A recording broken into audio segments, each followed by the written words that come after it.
Okay, so let's sit up comfortably. Check out the body.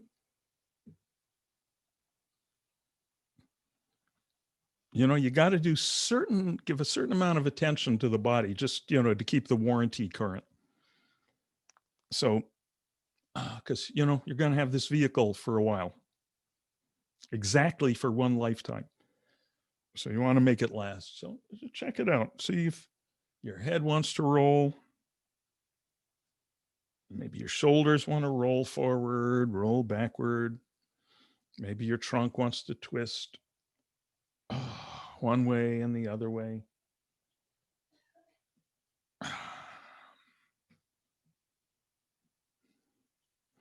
And actually, let's do a little something in our seats, wherever you're sitting, and that is um, moving from the bottom of the spine, um, keeping your spine essentially straight, not rigid, but straight, um, like you're a metronome, right? An old-fashioned metronome. Just lean one way, and then lean the other way. Lean the one way, lean the other way. And we can close our eyes. If it makes you dizzy or something to close your eyes, then keep them open for now. But otherwise, close the eyes. Just leaning to the left and to the right, like a gentle metronome.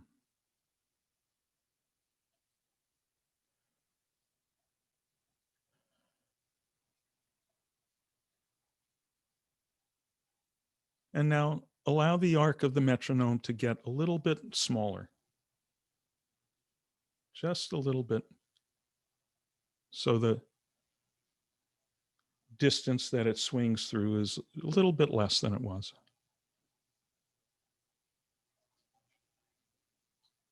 And then gradually, let the arc keep becoming less.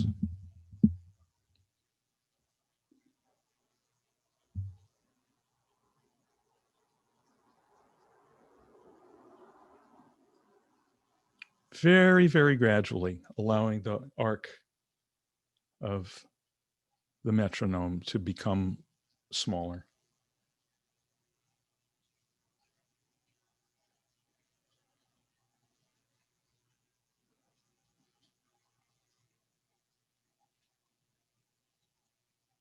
Just swinging back and forth very gently, easily. Letting the arc become pretty small now.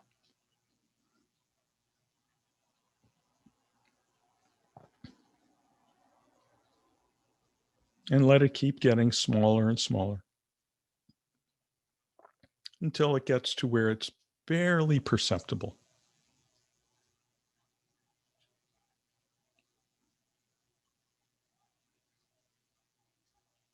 Let it gradually let the arc of the metronome of your body become so small that someone from the outside wouldn't be sure if you're still moving or not.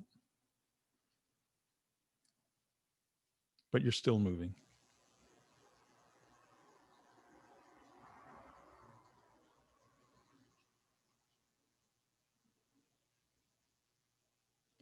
Smaller and smaller.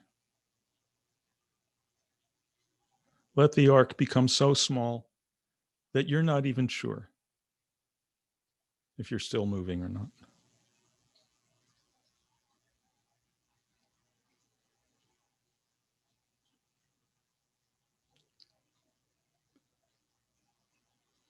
Just such a slight movement and decreasing the arc so gradually that you're not sure of the exact moment when you stop moving.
and just leaving everything as it is.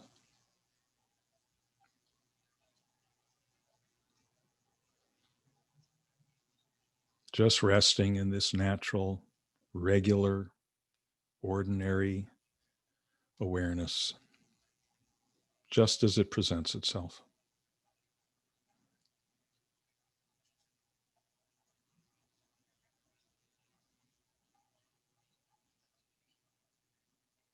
And that's the beauty, that's the miracle of awareness. It always presents itself. That's why we call it a present, a gift. And it always presents this present in the present, always right now.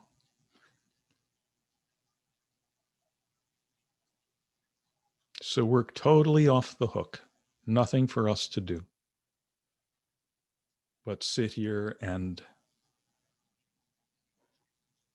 bask, sit here and marinate in this present awareness as it presents itself in the present.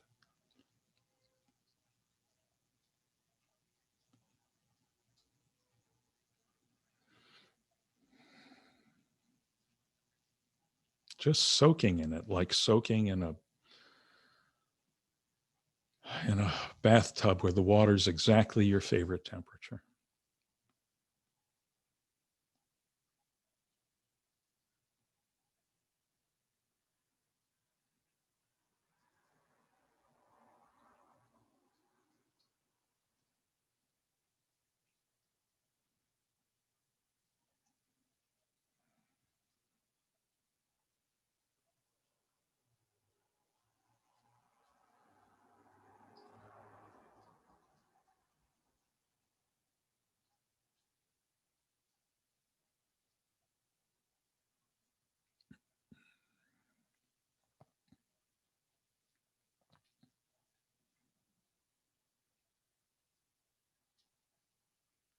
Not trying to concentrate, not trying to push away thoughts or clear the mind. Those are all jobs, and we're out of a job here. Just very happily unemployed.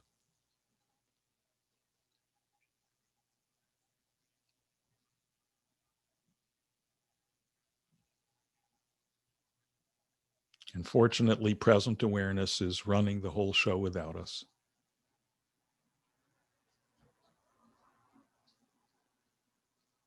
So we're not trying to be mindful, not trying to meditate, not trying to have some special kind of experience, just completely marinating in the natural awareness that presents itself.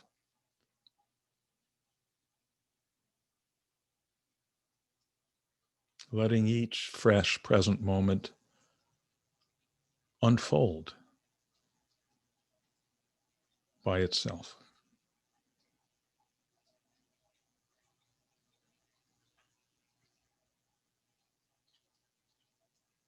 Letting each fresh present moment just bubble up like water bubbling up in a fountain.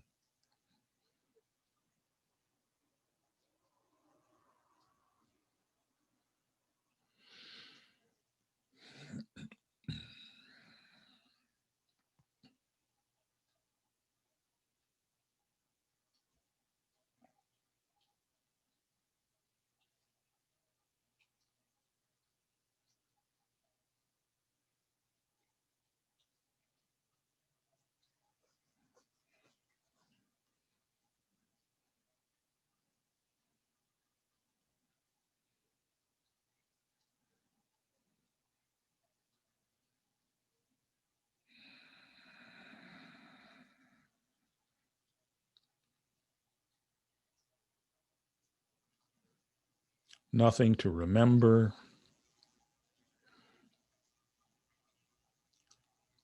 nothing to keep track of.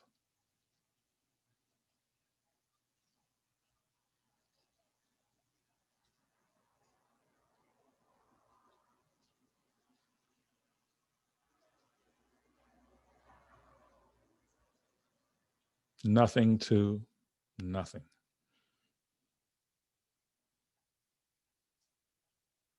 Any little feeling of, oh, yeah, but what about, or, oh, but aren't I supposed to, or, oh, let me just try a little bit of, any of those little things, just throw them in the fire.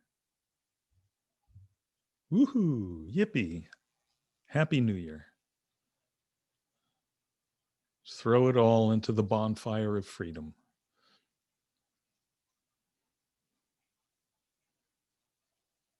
And just,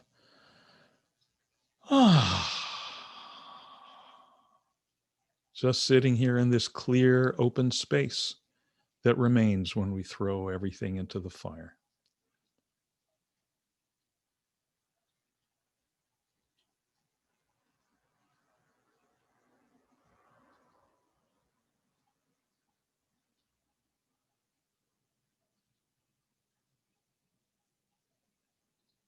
The cool, cool fire of freedom. Throw the past into that cool fire.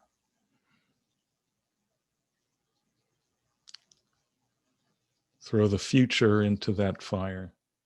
Even the future half a minute from now. Like, oh, I want to be this deep in my meditation half a minute from now. No. Just throw it all in. There's nothing but the present, and it keeps presenting itself.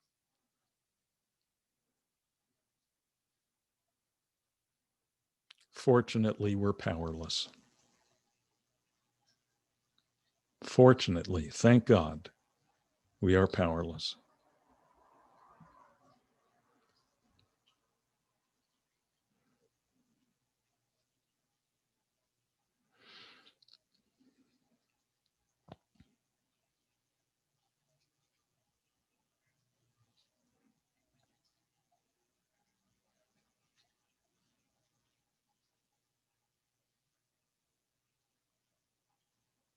If we want to try having power, if we want to try to control our experience, go ahead.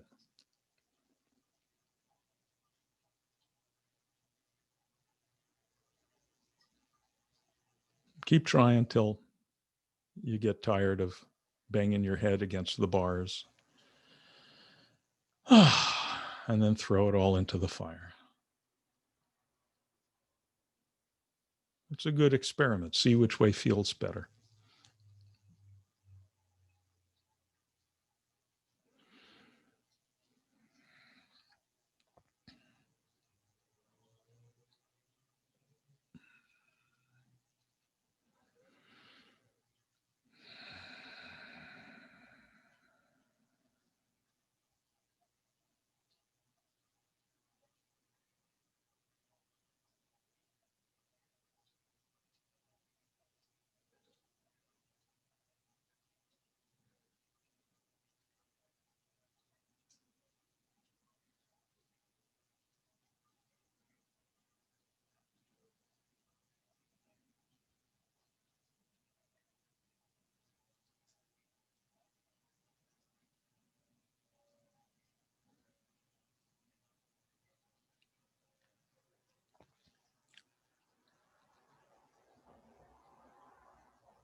In any given moment that presents itself,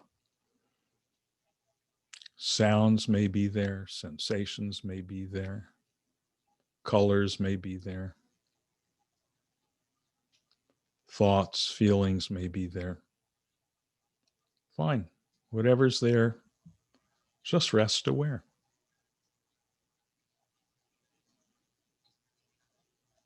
Whatever's there doesn't affect this basic fact of awareness. Our basic awareness, which is always the same no matter what's moving across it. Like open space.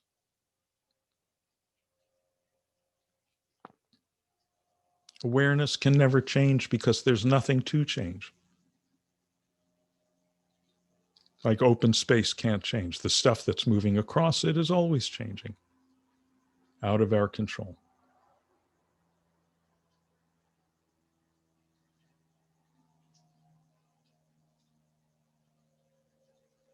So as long as we don't try to steer or control or traffic manage the stuff that's moving across our awareness, we're fine.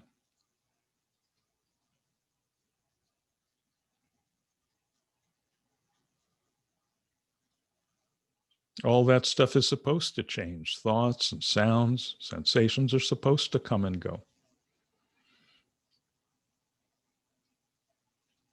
But awareness, like open, empty, free, featureless space, never changes because there's nothing to change.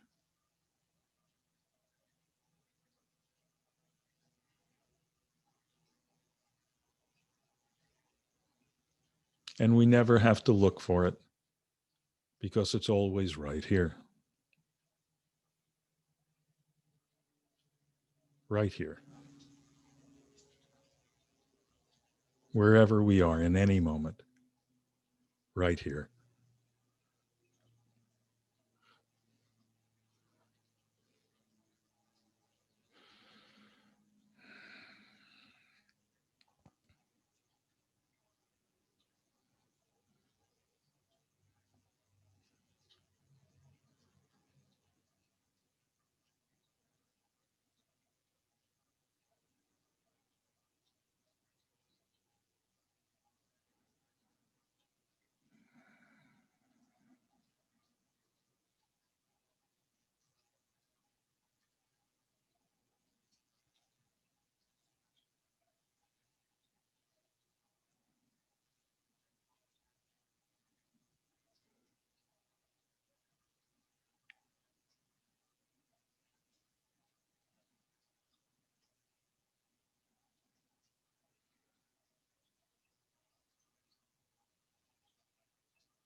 Anytime you find yourself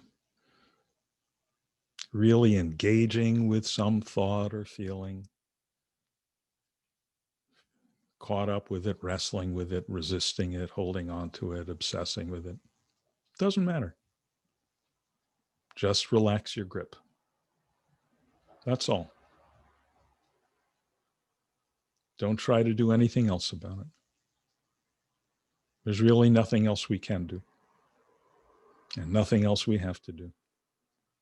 The moment you relax your grip, you're free once again.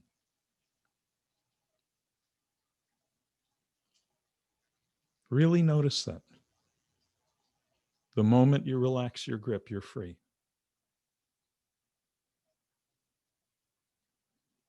Relax back into this freedom, this open space of awareness, this wide open, aware space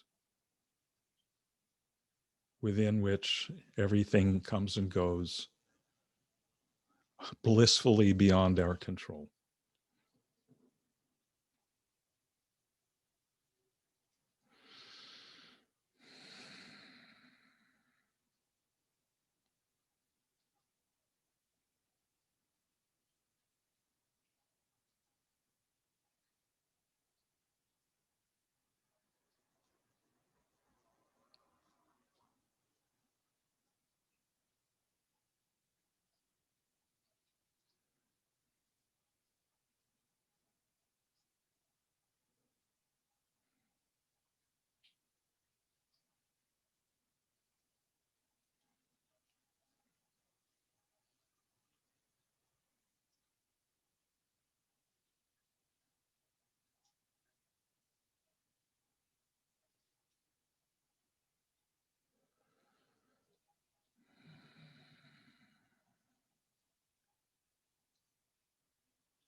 right here, right here, never anywhere to come back to.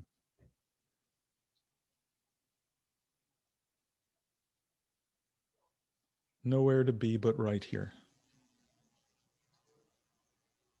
Nothing to do but relax your grip on anything you might be gripping and relax into this awareness, this wide open space that's always right here.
So keep the eyes closed.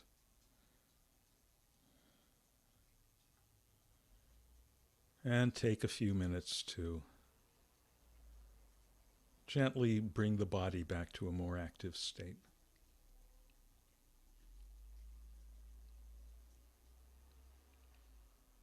Might want to start by, again, start rocking like a metronome, but very minuscule arc. And then making the arc bigger. So we're reversing the direction of what we did going in.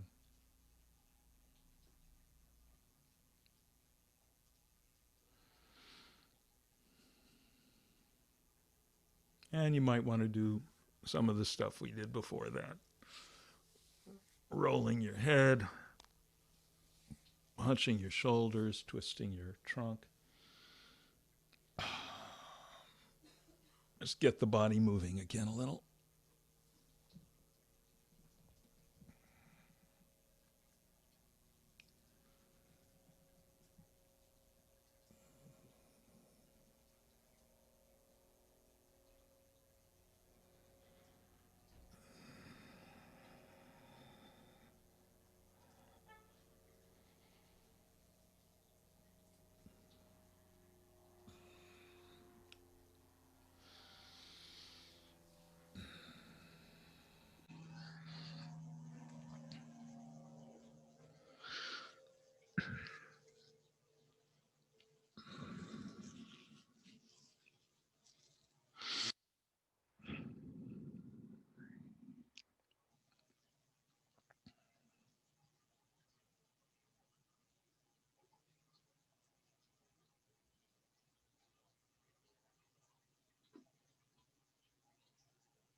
And when you feel ready, you can slowly open the eyes.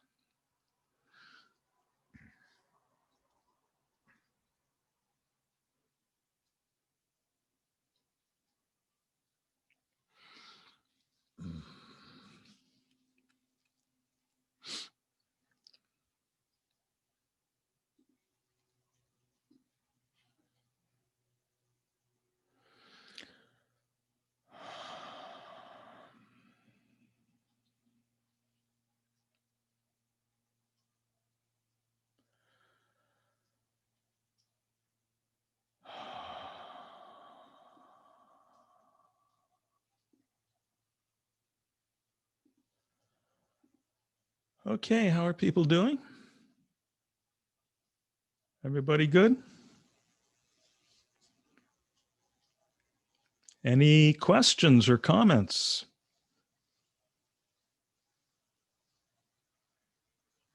Any questions about the meditation? Do we have anyone here who's new, who's joining us for the first time? I think I recognize all the names. Cole, I see you're here for the second time. Good to have you back.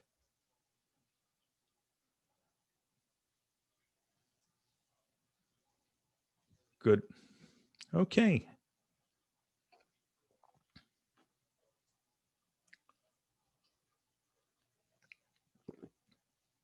So everyone's clear on the simplicity, the effortlessness, the naturalness of this. And, we can have endless fun making up different kinds of on-ramps into this simplicity. So we did this little metronome on-ramp this time. Did you like that one? You like that one? Any comments about that? Yeah, that's done sometimes in Zen practice. And it's a nice way to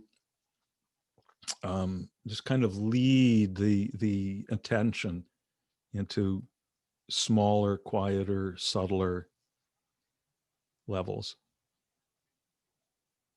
So anything that does that is good. I mean, in a way, that's the these bells. We can do that.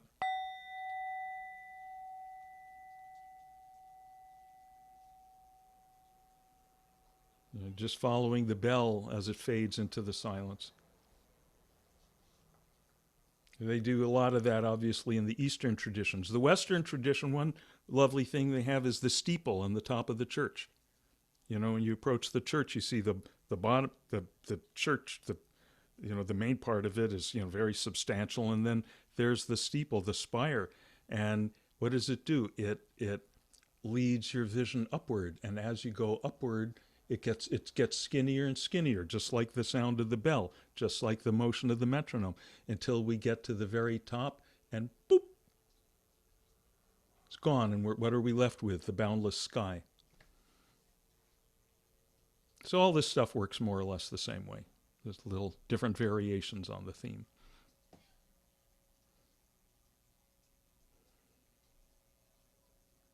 Good. So any questions, observations about anything tonight? I do want to check in with Cole, since this is your second time joining us. If you don't mind, I just wanted to check in, see if all is well. Hey, Dean. There you are. Mm-hmm. Yeah, sorry, I'm outside right now. So, oh, okay. Yeah, You're in the can't really dark. see me that well. Okay, Try to that's move cool. into the light. Mm-hmm. One thing I'm finding challenging for me is the position that I'm in. Mm-hmm. I've been suffering from chronic pain for some time now, and whenever I try to meditate, the pain always kind of brings me out of it and kind of just into my head and starts these thoughts about just negative thoughts revolving around it. So Sure. I can't really sit in an upright position for that long period of time. So right. Okay. What about if you were lying on the floor on your back, maybe with your knees up, or a cushion or a pillow under your knees? Could you do that? Yeah, that works better. Good. And that's what I was doing. I was sitting on a lounge chair. It's still, though, kind of a problem. It's just a challenge. Right. So the first thing is, you did the right thing, I would say, which is not being attached to this idea that, oh, meditation means you have to be sitting up. You do what works. You do what works for you. And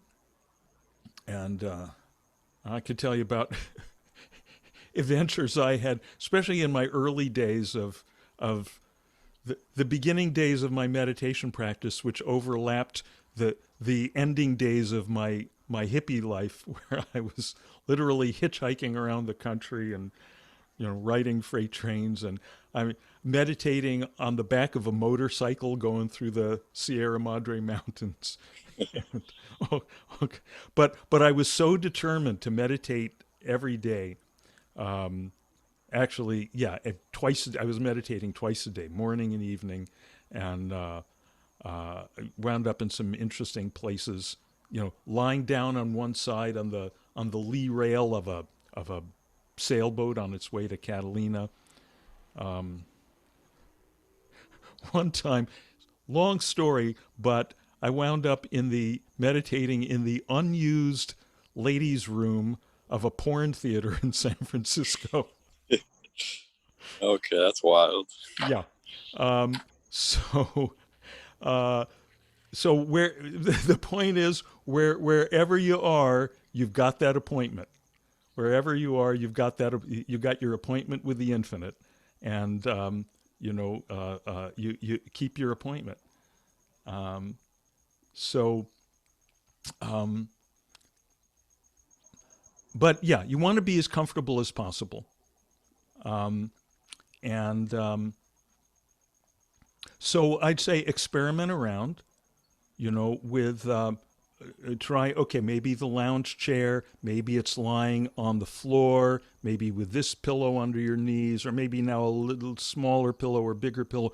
But once you set it up at the beginning of a meditation, maybe you adjust it. Maybe you're in the middle, go, oh man, this cushion's not working. Let me put a different slide, this other one under my knees.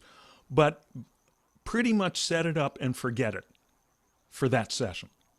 In other words, don't have the session become about monitoring, okay, how's this physical setup working, right?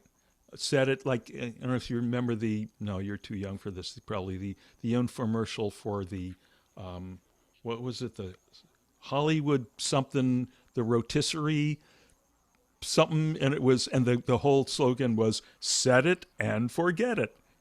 So, so that's basically what we do. We set it and forget it.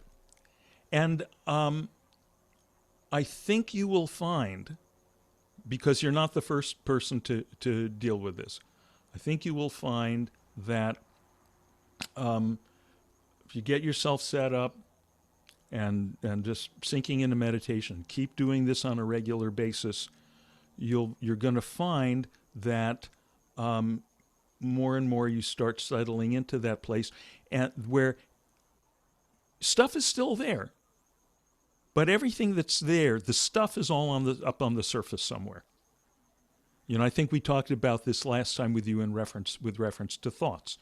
The thoughts are still there. We don't have to get rid of them, but they're like when you remember when you were a kid and you'd like go to the bottom of the swimming pool and you'd look up and there's all the figures, the people there, and they're all kind of ripply, but we're in a different world. We're in the world at the bottom, the quiet world. So we don't try to do anything about the thoughts up there. That's the people up there. We're down here in our quiet world. That's up there somewhere. And I think you'll find more and more that the pain is up there at the surface. And you're in a quiet world where that doesn't enter. There's a story some of you may have heard me tell, but this is in 1970. I was on meditation teacher training with my teacher Maharishi in Estes Park, Colorado, in an off-season Boy Scout camp. It was winter. It was not winterized. We were freezing our buns off, but it was eventually they came around and stapled plastic over the windows. But the thing I really remember was there was an older guy there. I mean, it seemed older to us. We were all like 20 and he was maybe 40 something, maybe 50 something. And he had been a pilot with the Flying Tigers, the famous Flying Tigers flying over the, what was it, the Burma Hump or something in whatever war that was. And he'd been in a crash and he'd lost his arm. He had actually a wooden arm. And he told the story about how he had been in constant pain for years from when he'd lost his arm. And he was telling the story to Maharishi and telling to all of us, and he said, and then he started meditating and transcending, sinking down into that quiet place, into the transcendent. And he said, and really this kind of brought me to tears when I heard him say it. He said, and I discovered there's no pain in the transcendent. Okay? There's just, remember that there's no pain. Maybe up there someplace, but we're down here.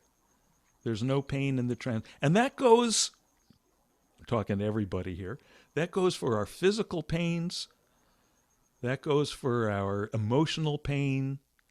That goes for our, the whatever kind of pain, whatever kind of distress there might be in our life.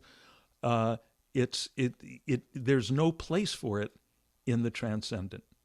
There's no place for it. Can't get to the bottom of the pool. It can only float on the surface. And that gets clearer and clearer to us as we practice. And that's really grace.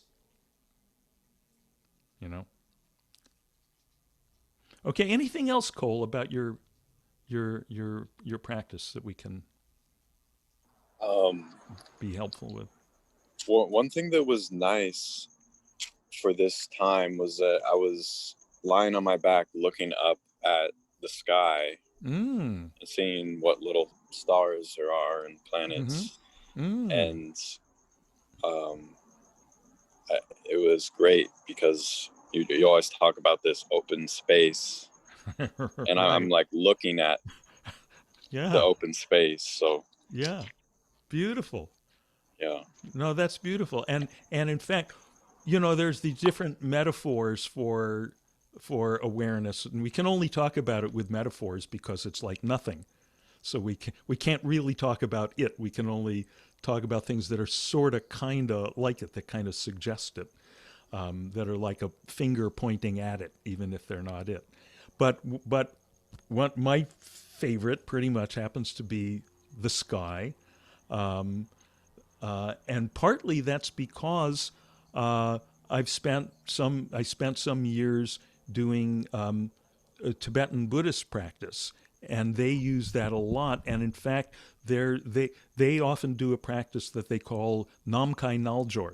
Namkai Naljor literally means union with the sky gazing meditation.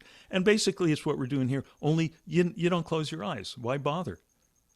You can lie there with your eyes open and just let go into the space of the sky, and even beyond that, the kind of you in the sky, letting go into the transcendental space of awareness.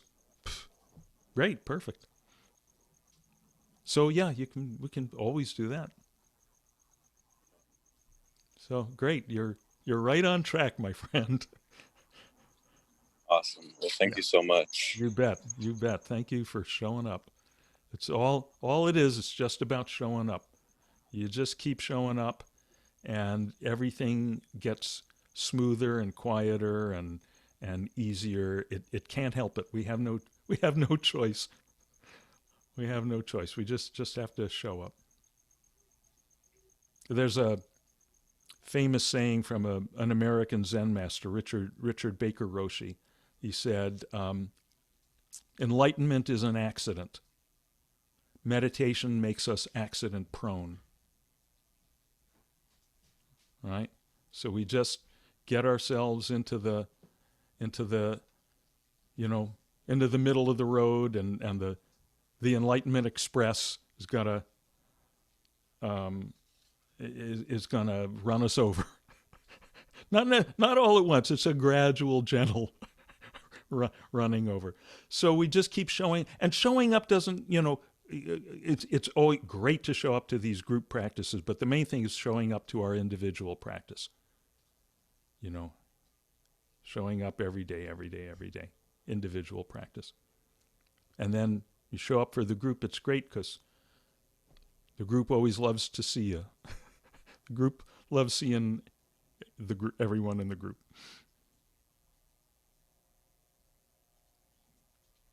Good. What else? Who else?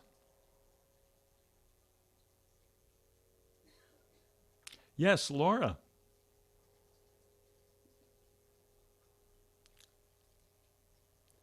Okay. There you are. I was thinking, it's something you said last week, I think to Cole actually, and I've thought about it a few times since then, and I just thought I would put it out there.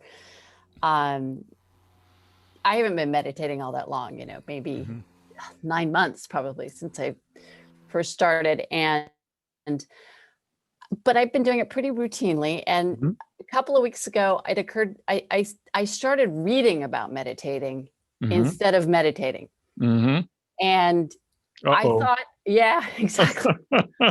I thought, okay, I'm doing my time this way because, but it's not the same at all. No. And I had to learn that for myself, and I really did. I could feel after, a week or so, I felt things off. And I thought, oh, wait, thinking about it isn't the same. I mean, it sounds so obvious, but you gave me all these good books to read. But I'm it's not, sorry. No, I mean, I just have to do both. You have to do both. Yeah. It's not enough just to think about it and to read about it. Right. No, but I love this whole story you just told, like that, because you explored with your own, in the test tube of your own experience. Right. Right. And I'm a thinker. I mean, that's kind of how I am, but it wasn't. Yeah. Me too. But if you could see what's going on in here, you'd be, there's a 3-ring circus in there. But I've been doing some practice for a while, so it's a 3-ring circus up at the surface, and there's some pretty nice silence underneath it. Yeah. Right. And the circus becomes, instead of, oh my God, it's a circus, it's the circus has come to town. Right. But the thing is to not be caught up in the circus. Right. Right. And the reading, they're how do they say this? They say to climb the mountain of enlightenment, you need, you need eyes and hands, right? The hands are maybe, I guess, the hands and feet are like the experience, the experience, and that's practice, that's method. And then the eyes are the understanding, the insight. So you have some sense of where the heck you're going. Right. So you need both. To get to the top of the mountain, you need eyes and you need your limbs. Right. But reading the books and having the nice thoughts about transcendence. A thought about transcendence is not transcendence, it's a thought. Right. So, basically it's in the same category as a thought about ice cream, or a thought about dogs, or a thought about architecture, or a thought about anything. It's a thought. That's what kind of thing it is. That's the genus it belongs to. Now, if you're going to have thoughts about something, transcendence is a cool thing to have thoughts about, because hopefully that will lead us to practice. Right. And it did. It led me back there, but it really did. I couldn't quite figure out, it's like, okay, I've got my 30 minutes a day and I'm putting it in, I'm reading, but you don't feel it the same way. So No, you don't, because the physiological thing doesn't happen. Now, sometimes it might. Sometimes it might.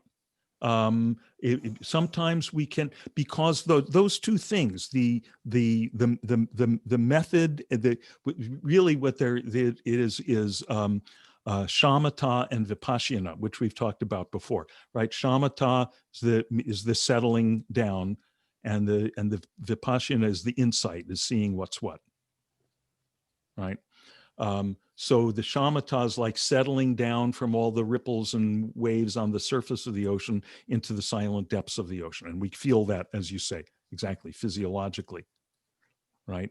The vipassana, the insight, is really seeing what's the relationship between the waves and the ocean, which ultimately is seeing they are not two.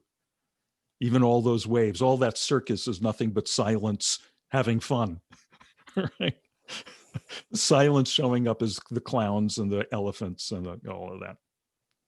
The lion tamer, the pretty lady in the spangled tutu on the back of the white horse, right? Right.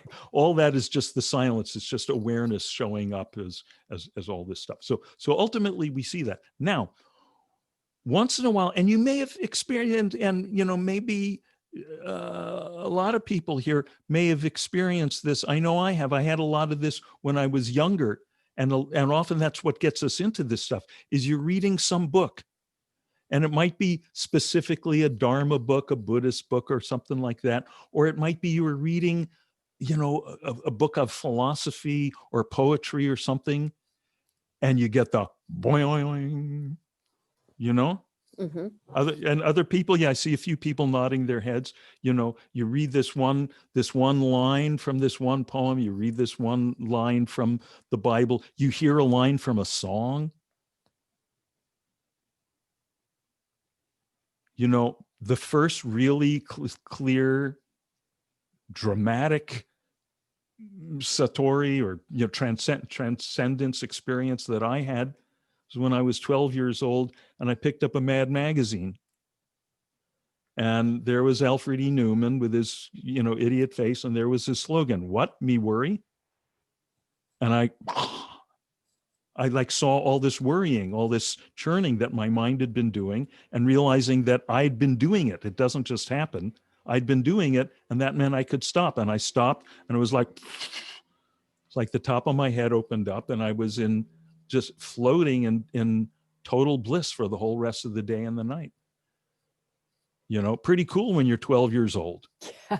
And you don't know anything about meditation or something, and so then the stuff's real because it came by, as St. Paul says, it comes like a thief in the night. So that can happen. It can be stimulated by reading. It can be stimulated by anything. So great, read, but also do your practice. Right? Yeah. Good. Yeah, Sean, please. Unmute yourself, please. I think I know the picture you're talking about, unless that was a recurring thing, but I've seen that picture. He's standing in front of like a nuclear power plant, right? Alfred E. Newman was the mascot, and he would be on the cover every month. So there'd always be, he'd be in front of a nuclear reactor, or he'd be, actually, let me show you. There he is. Hold on.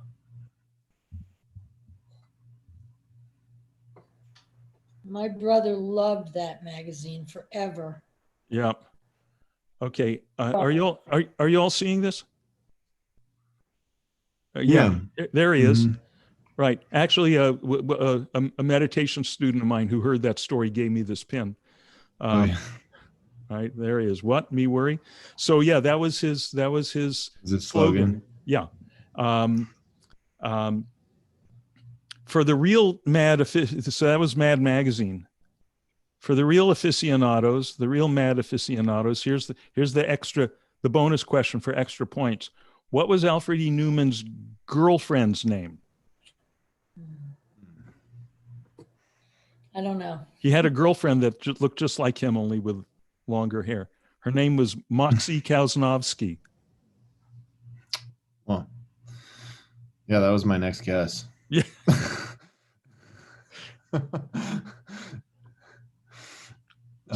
Stick with me, guys. You'll learn a lot of stuff that's really useless and really fun. If it's not fun or if it's useful, I'm not your guy. I wouldn't be coming here if I only got useless things from you. Still, after multiple years. Okay. Some fun things too, though. Yeah. By the way, I'm killer on crossword puzzles. I believe that. 'Cause It's like an encyclopedia. Yeah. Okay. I'm sorry. I was wondering when you were talking about the enlightenment at 12 years old. You know, I've had many experiences of kind of profound revelation or enlightenment, whatever you want to call it, where it's like kind of that 1 degree shift of, for whatever reason, as you said, it's typically random or seems random, where something will just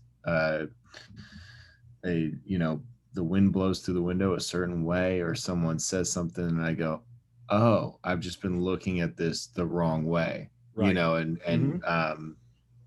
and then sometimes I've had experiences of having a revelation and then realizing that I actually had the same or a very similar one 10 years ago and had just forgotten it, and like maybe just had like the same one again, or was it different, or right. And I guess, I mean, all I could think of was like, maybe it's like going to the gym. It's like, you know, you can get in great shape, but then if you stop going or whatever, then you have to do it again. Right. But I just wanted to have, you know, when I hear the term enlightenment, it's kind of elusive. And I've read certain books as well, like Dropping Ashes on the Buddha. I'm sure you've heard of it or familiar with it. And they tell these beautiful stories and describe these moments of enlightenment where it's just like boom, and then he understood. Is that permanent? Is that just like in that moment, and then we hopefully continue to have those realizations, or on a higher level? Like, what is that's such a great question. I'm really glad you brought this up. Because first of all, let me just, before I forget, go back to the earlier thing you said about, you know, having the insight, having the experience and going, wait a minute, I've been here before. This happened to me 10 years ago. That's particularly cool because that's recorded, that exact same thing happened to the Buddha. In the moment of his permanent enlightenment, when he like got there on the one-way ticket, which, you know, famously he just decided, this is it. I'm sick of not being all the way awake. I'm going to sit down under this big fig tree, and I'm not going to get up until I'm cooked, until I'm done. And he sat there, according to the legend anyway, for 49 days and nights until he was done. Bang, gone, and that's it. Then he was Buddha. He was awake, never to go back to sleep. All right.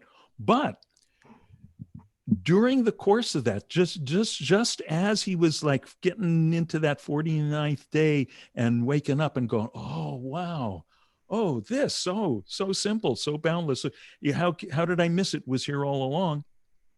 He also remembered, wait a minute, when I was a kid, there was this one day, and I was also sitting under a tree. It was a hot summer day, and my dad was supervising, because his father was, you know, they always say he was a king, but probably that meant more like the local, you know, baron or, you know, something. And so he had these lands, and he had workers plowing the fields.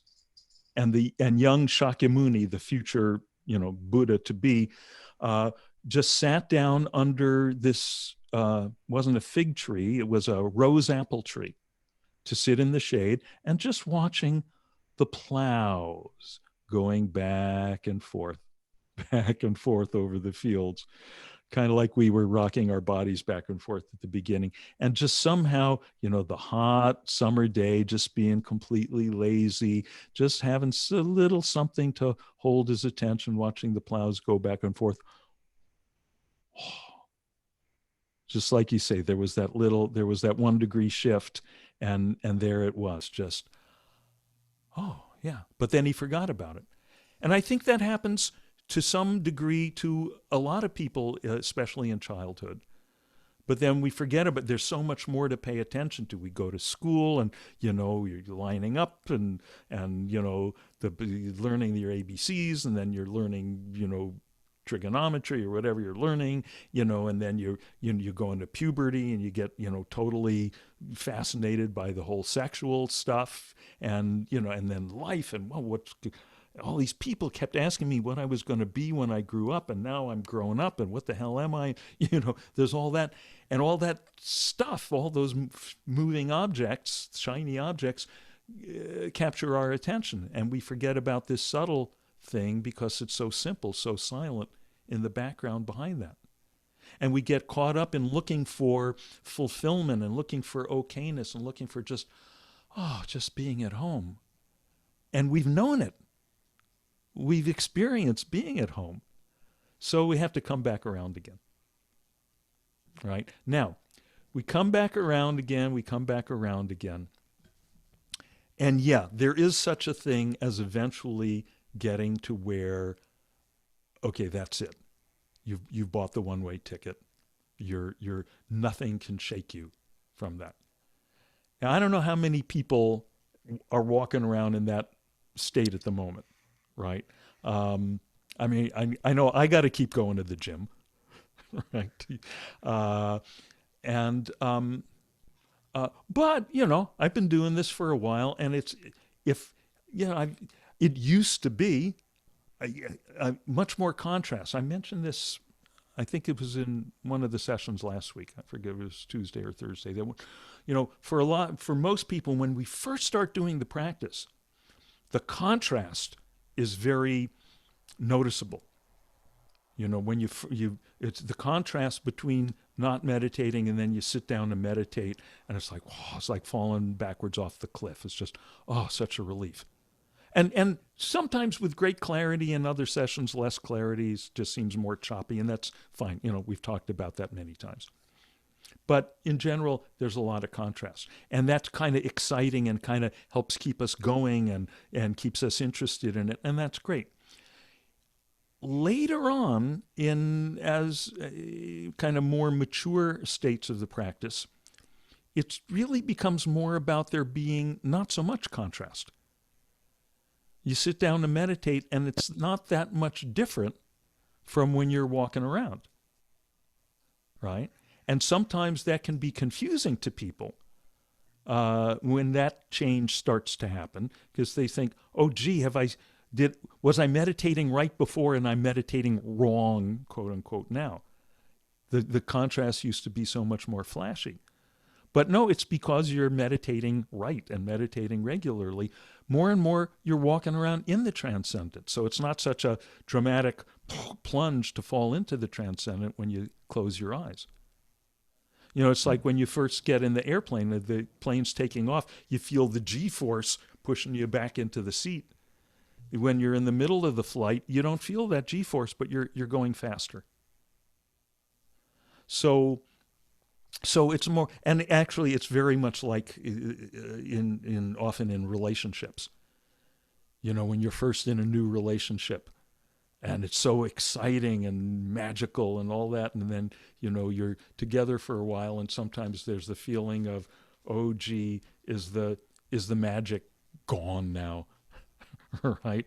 And what it is you're actually just like the plane's going faster. You've settled into a much more kind of expansive, comprehensive walking around in that love place together. It's so the big flash is not so dramatic. And people who are lucky enough to be in a long-term relationship that's really working, they kind of come to understand that. But anyway, I'm rattling on here a bit. But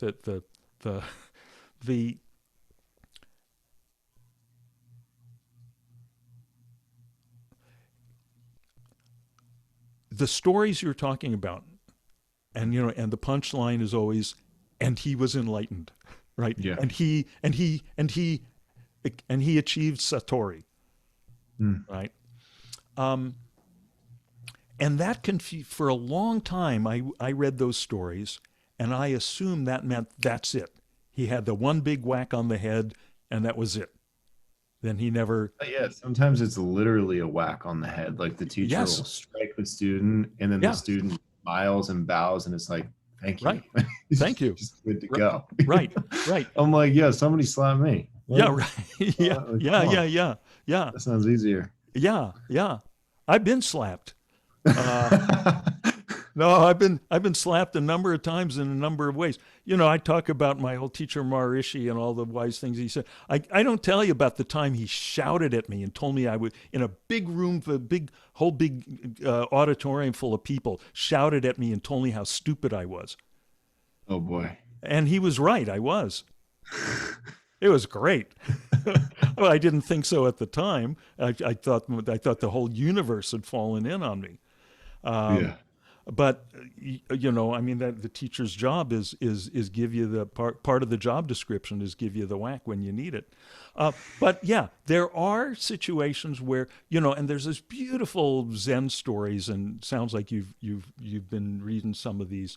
Like I love the one where the monk he's rowing across the misty river, the lake. He's rowing across the lake, and it's misty, it's foggy, and he hears the crow cawing, and that's it. Yeah. Just hearing the crowing of the caw, the crowing of the caw, the cawing of the crow, and he went, oh, right. Yeah. Okay. Now, of course, we read that and we go, oh man, where's that freaking crow? I want to hear that crow. Yeah. I want to get the crow. But of course, valuable bird. Yeah. We should sell tickets to that bird. Clone his DNA, and of course, what it is that it's not the bird. It's that guy was in that. You know why? I mean, how many millions of people saw that Mad magazine that month and did not have the Satori experience? I just, for whatever reason, that apple was ready to drop, and that was the little breeze that blew it, and it dropped. Right? The apple that was ready to drop. Yeah. So is enlightenment gradual or sudden? And the answer is yes. Right? It's like there's a great line in a Hemingway novel where the guy said, How did you go bankrupt? And he said, well, two ways. First gradually, then all at once. Right? So, you know, we can be meditating. Oh, yeah, life's getting a little bit smoother. Oh, yeah, it's relaxing. Oh, these days I don't feel like much is happening in the meditation. Fine, you just keep doing it. You just keep doing it. And some people never have a dramatic whack on the head experience. Those are the ones that get in the books. You know, those books you're reading, and it's really great to have those stories, and because they're very beautiful and poetic and inspiring, but also, you know, there is a little caveat there, because then we tend to think, oh, that's the way it has to happen. The sudden whack on the head that's how it happens. When in fact, most people are more on the slow cook thing. It's just, oh, life gets a little smoother. We're a little more settled into the silence. The silence is getting a little more and more, a little bit more stabilized in our life. But, you know, that's not a very exciting story to read. Right? But it's an exciting way to live. And we get little things when you're on that slow cook thing, as most of us are. You may get little confirmations along the way. You know, something happens, some challenging thing happens in your life.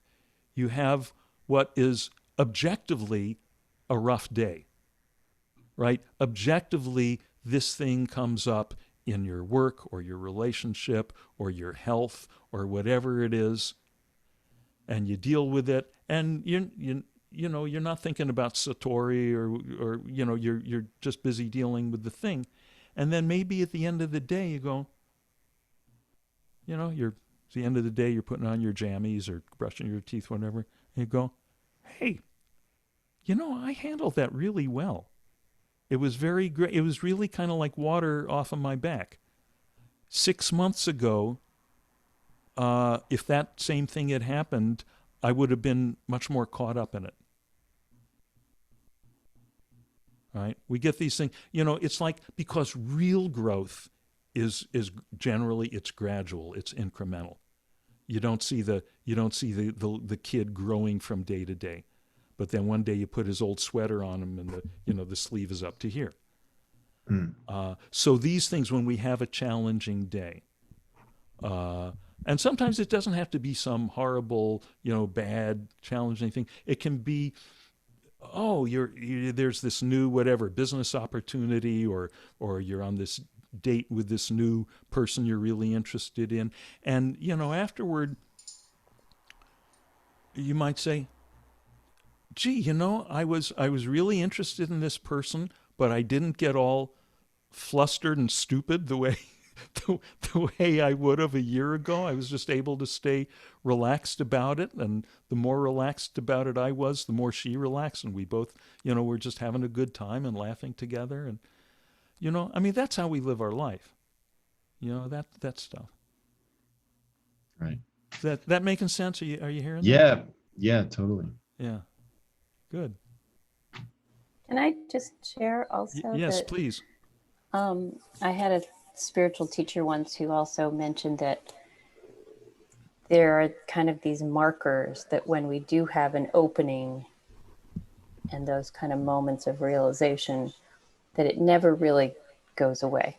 Like it never really closes up again, that it's always actually like we've gotten to that sort of place, and the next time, whether it's 6 months or 10 years or whatever, it's like that opening is still there. So I've always kind of felt that. Right. Yeah. Yeah. Thank you for bringing that up.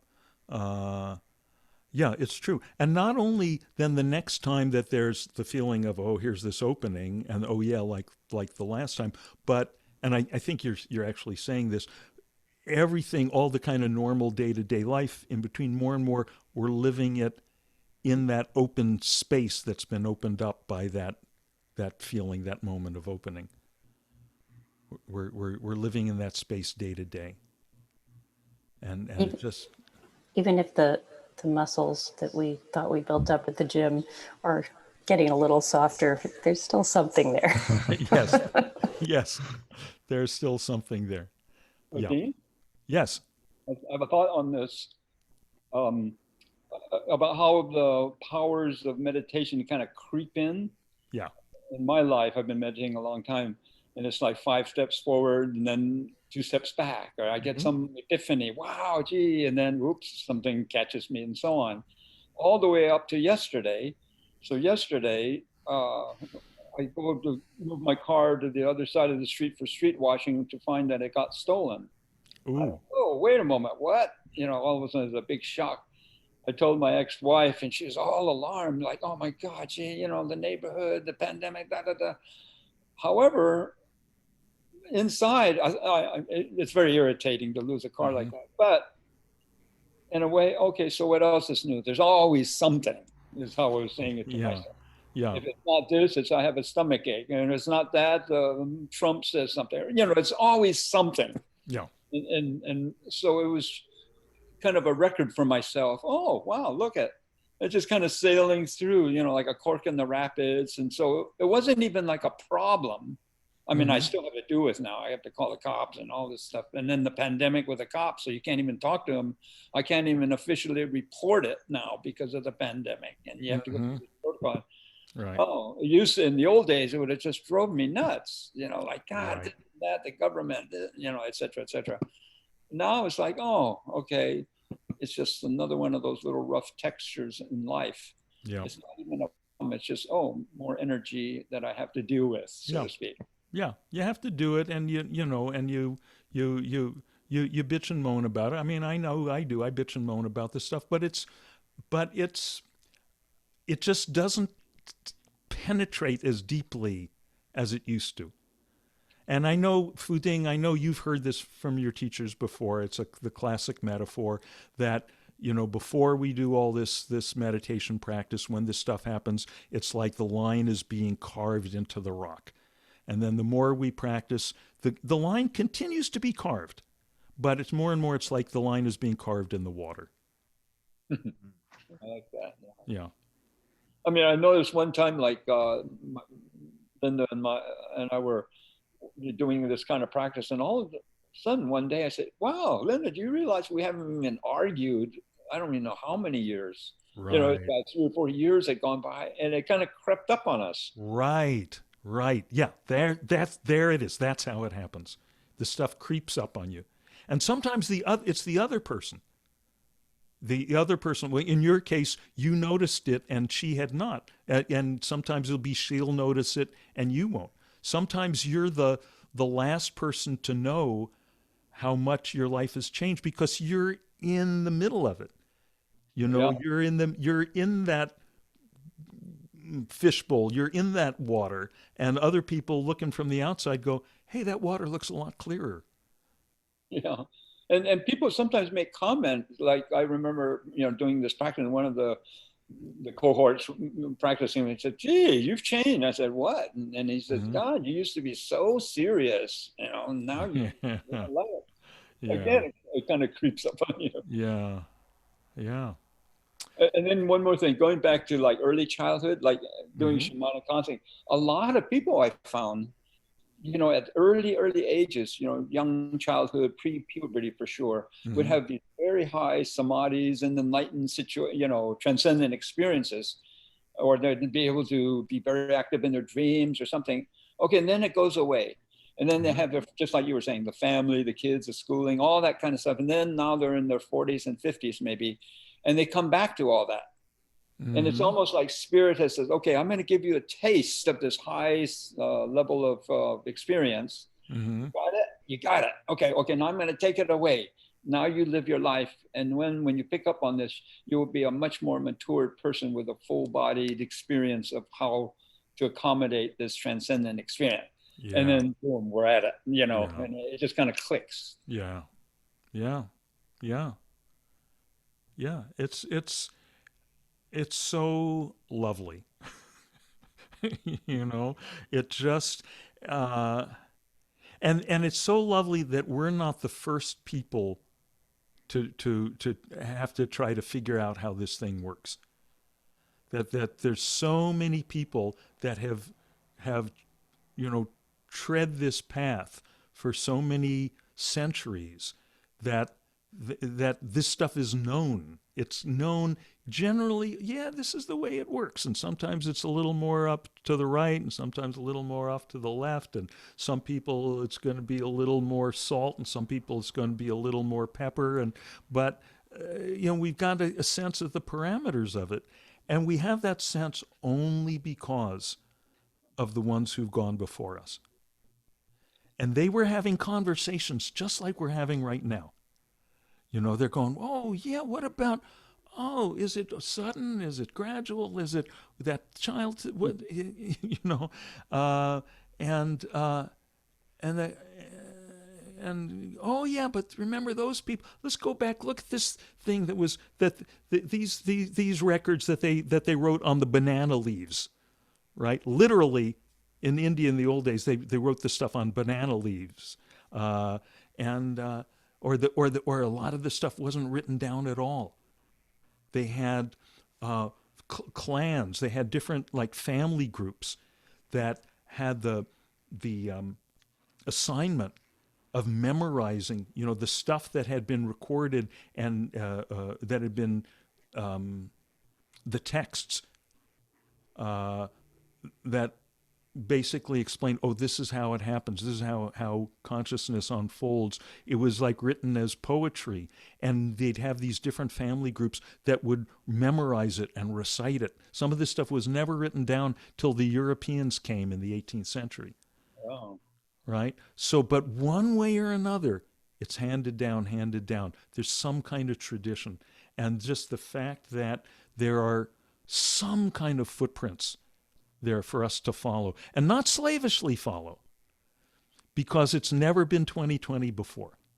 No one's ever been Dean before. No one's ever been Sean or Fuding before, right? Um, but so it's different, but it's same. It's same but different.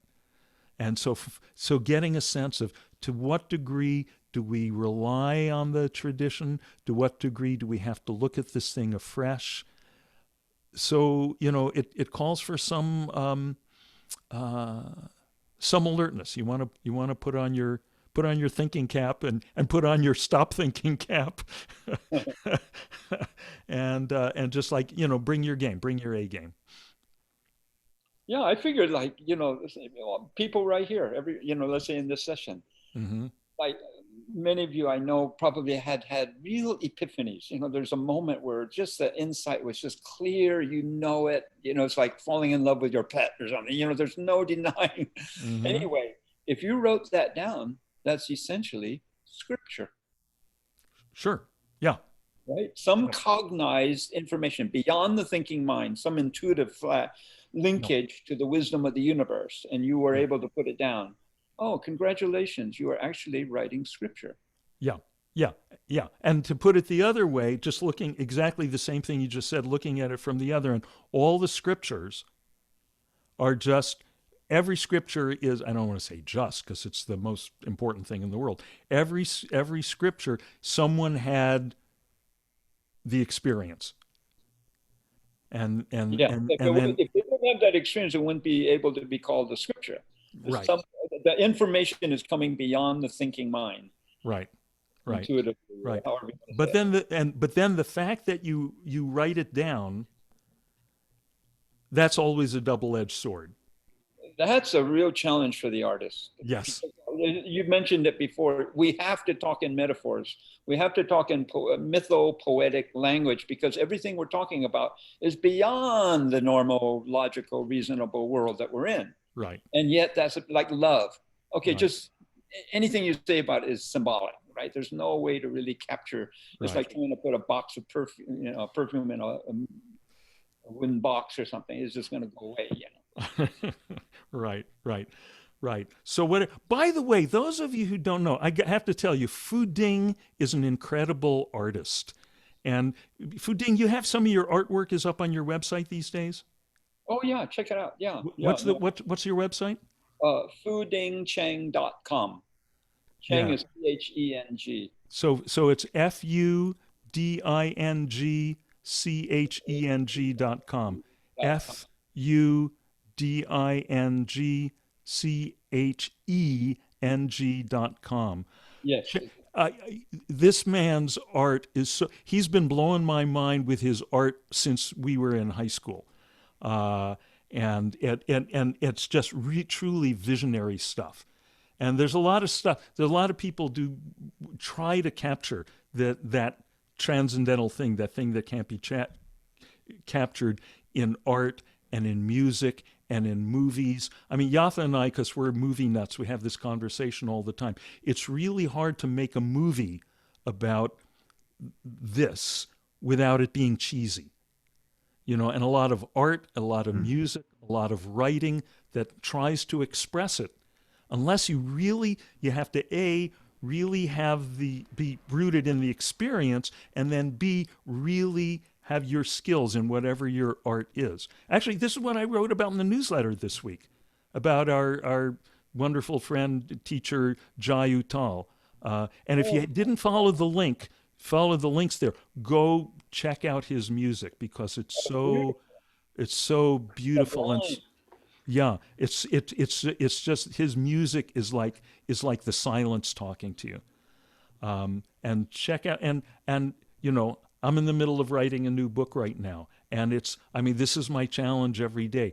How do I express this stuff that is essentially inexpressible without, and make things better and not worse? Right? How do I do this, making the waters clearer and not more cloudy?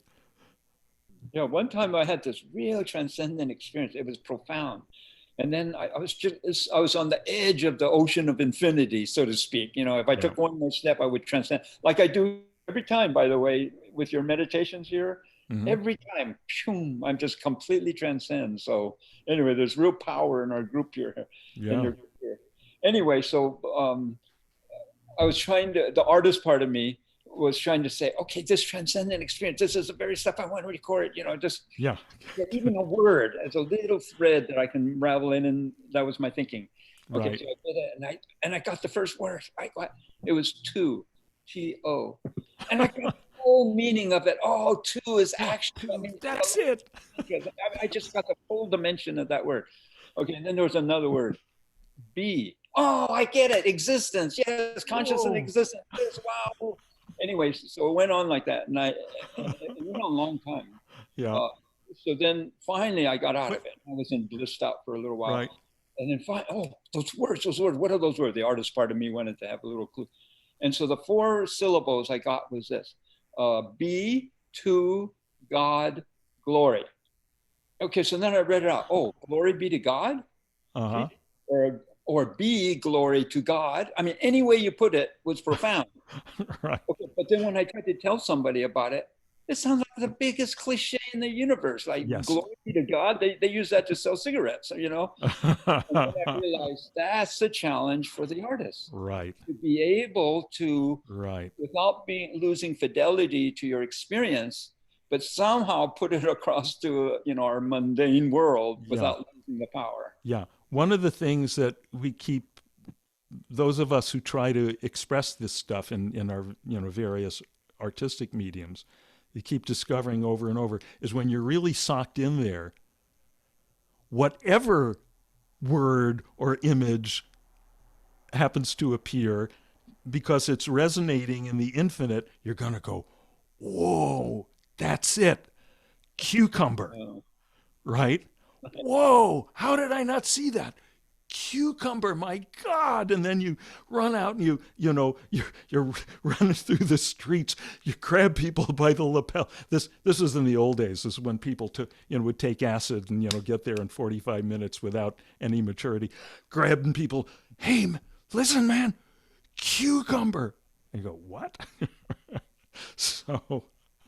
So it becomes this very, very tricky thing. How do we pull? It's what David Lynch calls, pulling up the big fish. You set your hook into the ocean of the transcendent, and you pull up these little fish, and sometimes you can pull up the big fish. So, how do we do that and do it in a way that other people will get it? It's like, you know what it is? It's when you do it successfully, it's like a horseshoe, right? It's like it's deep inside us, in the silence, and then comes up here to the mouth where we speak the words, or the fingers where we make the drawing or play the instrument or whatever. Then, so that's up here on the surface level, and through that it goes over to the listener, the reader, the viewer, and then goes down into him or her, into their silent transcendental core. So it's shaped like a horseshoe, so to speak. Yeah. When all goes well. All goes well. That's the template. Yeah, that's the mission anyway.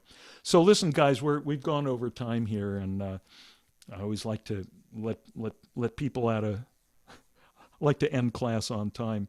So may all beings swiftly realize that. May all beings swiftly realize that it's right here all the time, and can open ourselves to it in any moment, and that is the way of happiness. The happiness we were looking for everywhere else was right here all along. And thus may all suffering, distress, conflict spontaneously dissolve. Loka samasta Sukhino bhavantu. Loka samasta Sukhino bhavantu. Loka samasta Sukhino bhavantu. Om Shanti Shanti Shanti.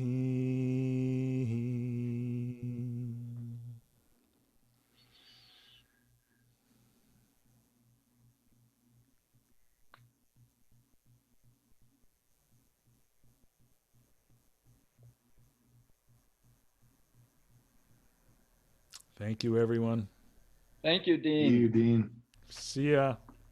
Thank Yeah. you, Dean. Thank you, everyone. You, Dean. Stay. Have fun. Bye. Don't forget to have fun. Yeah.